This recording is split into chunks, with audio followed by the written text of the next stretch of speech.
big T-Mobile news. I've been seeing it all over Twitter. Everybody is talking about this story. T-Mobile is turning up more 2.5 gigahertz spectrum, gains speed boosts. T-Mobile has taken the first step in adding the spectrum to its ultra-capacity 5G service that it won in an FCC auction 2 years ago. During the next few days, the carrier says that it will activate spectrum covering almost 60 million people in areas of almost 300,000 square miles. Spectrum was won in FCC Auction 108. It is the 2.5 gigahertz mid-band range, which is considered to offer an optimal balance between speed and coverage. Ultra capacity is T-Mobile's branding for service that operates in this band. For those of you keeping track of the bands at home, it is N41. The company will activate more spectrum as new towers are built. Okay, they're going to densify. Cool. We're into that. The new spectrum will both bring service to previously unserved areas and boost coverage where ultra-capacity 5G already is available. The new spectrum eventually will serve an area covering more than 80 million pops, T-Mobile announced today. That's a lot of people, so this is going to be a difference maker.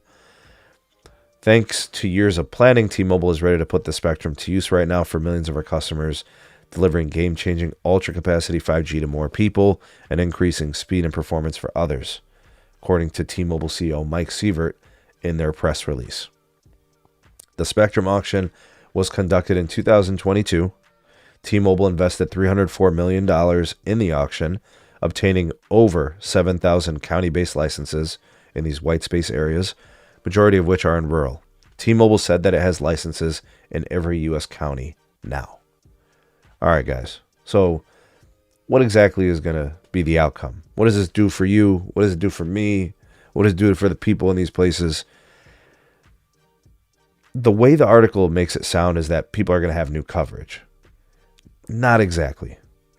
I doubt it's going to give many people more coverage. What it is going to do is make it feel like there's more coverage. What it's actually doing is it's going to create more capacity. It's going to make the network faster, right? In areas where T-Mobile maybe previously only had 37 megahertz, 47 megahertz, 80 megahertz of N41.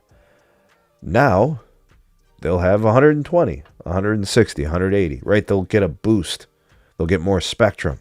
More spectrum means more capacity because you have more bandwidth. Now, if I remember correctly, I've had some conversations with Zero Cool on this.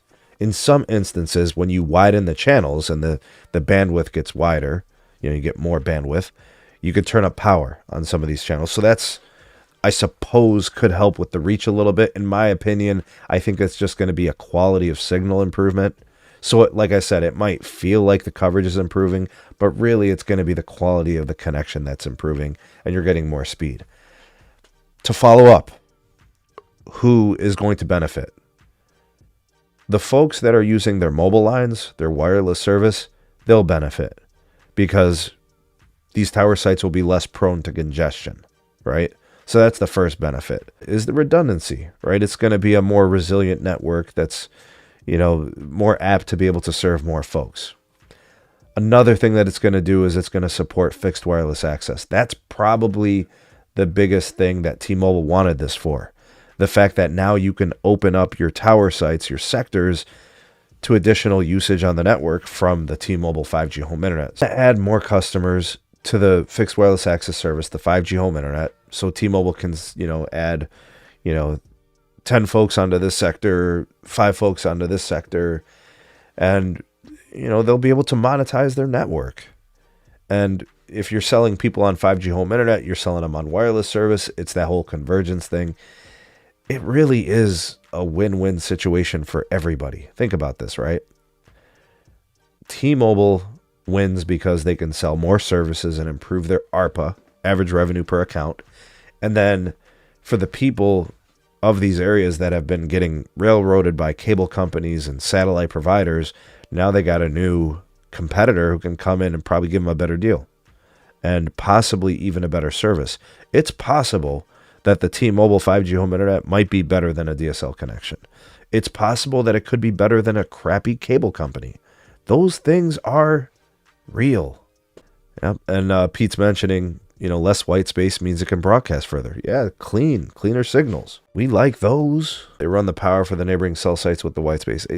I see this winning, being a win-win in so many different ways. I think this is going to help a lot of people. Look, if you don't like it, it's fine. If it's not great where you are, I believe you, and I know that it's happened. This is going to be big for some people, man. And there are some people who have been waiting. Just waiting for another service provider option. And this will be the catalyst that gives them that opportunity. To tell me that if a cable operator was charging you $100 a month for service that was down every 2 hours, you wouldn't explore your options if you had one? And it's very possible that not only will T-Mobile beat their price, but T-Mobile might beat their performance. How many DSL networks can give you 200 megabits per second? How many can give you more than 10 megabits per second on uplink? I think most cases 5G home internet from T-Mobile can give you that. They can give you 200 megabits down. They can give you 20 megabits up.